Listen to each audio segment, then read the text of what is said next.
there seems to be a lot of confusion about who actually pays for tariffs.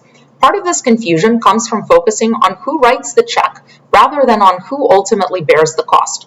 But as with other taxes, the two are not always the same. Take the sales tax, for example. Technically, stores are the ones responsible for sending sales tax payments to the government. But stores pretty much always pass that cost on to consumers, so they are not bearing the cost of the sales tax. The same principle applies to tariffs. If a foreign producer faces a tariff, they have a few options. They can absorb the entire cost themselves to keep prices stable for U.S. buyers. Alternatively, they can pass the full cost of the tariff onto U.S. buyers by raising prices. Most likely what they will do is some combination of the two, reducing their pre-tariff price somewhat while still increasing the final price for consumers. So how can we know who will bear most of the cost of a particular tariff? The answer depends on supply and demand conditions in that particular market.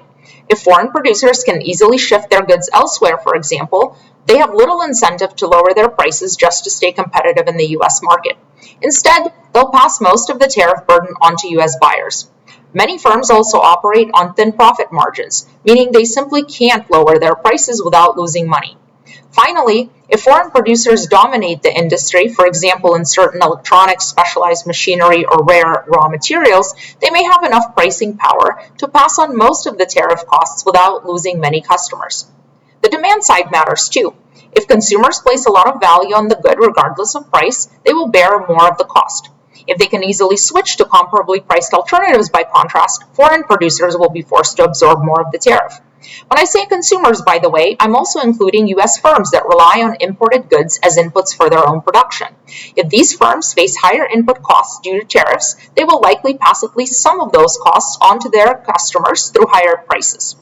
Some might argue that tariffs encourage consumers to switch to domestic producers who don't face the tariff. While this is true, that doesn't mean there is no cost to consumers, because domestic producers likely can't supply the good at the same price as foreign firms. Otherwise, there wouldn't have been imports in the first place. That means prices will still go up, and consumers will still bear much of the tariff's cost. In short, when tariffs are raised, at least some, and possibly all of the cost will fall on domestic consumers through higher final prices.